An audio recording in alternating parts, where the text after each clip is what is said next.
Mike the Troop Jackson, back with another edition of Fighters Talk. I'm here at Paradigm Training Centers in Houston, Texas, with a special guest, Mr. Eryk Anders. How are you doing today, sir? Man, I'm doing awesome. Just got done with an awesome training session, and man, probably go do a little mid work, bag work, and then take it to the house for the day.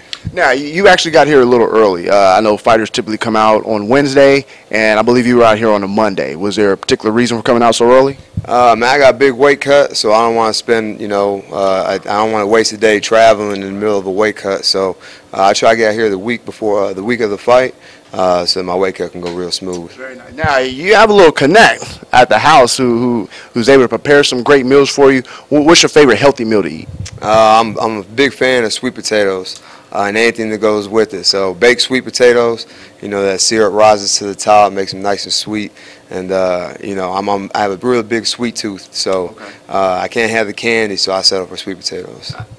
That's a tip. I like it a lot. Sometimes you get the sweet tooth, and you saw what the Kraken had as he left out here. And, it doesn't go too well all the time. He's a heavyweight, so he gets to indulge a little bit. Now, you're an undefeated fighter, and at LFA 14. You're now a title challenger. You've come from a big sport yourself. What kind of pressure does it put on you now that you're fighting on television and you're fighting for a world title? I don't feel any pressure. This is just another fight, another opportunity that I plan on taking advantage of and capitalizing on. So I'm just approaching it as such. Now, you're facing Brendan Allen, who's a hot prospect himself. This may be your toughest fight yet. What do you know about your opponent, and is there any particular strategy that you're working on specifically for him? Well, I just feel like the next fight is always the toughest fight in general, regardless of the opponent. Brandon's got a real slick ground game. He's aggressive. He'll come forward. I plan on using that against him. Now, again, you come from football. Do you feel that that athleticism will help you out at the higher levels of this sport in MMA? Absolutely, but at the same time, everybody at that level is a superior athlete to most. So, I think I have a very good skill set, strength, speed, power, as well as size. I think I'll fit in very well in the UFC.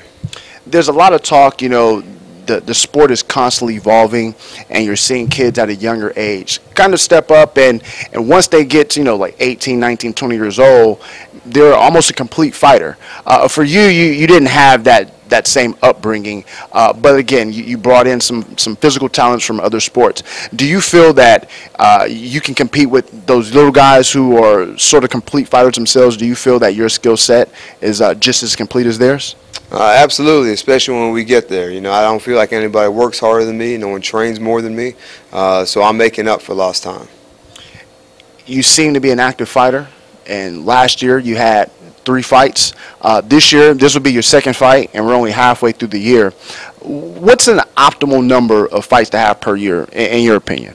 I'm always available. I like fighting 4 times. I fought 4 times last year. So far, once this year. If I could fight every other month, every 3rd month, that'd be awesome. I don't take a whole lot of damage in my fights, and they all end relatively quickly. So if I keep that same theme going, then I'll be ready to fight again next month.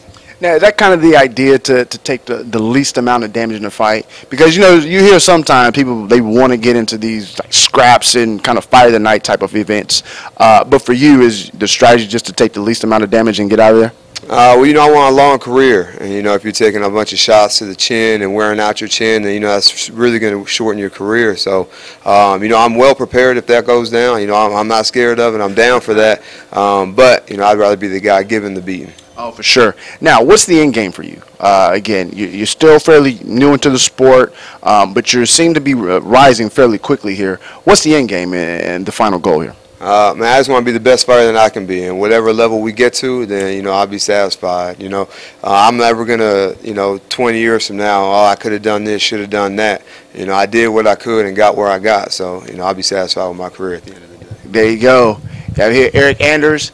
He's fighting this Friday night at LFA 14 for the inaugural LFA middleweight title. Good luck this week. I appreciate it, brother.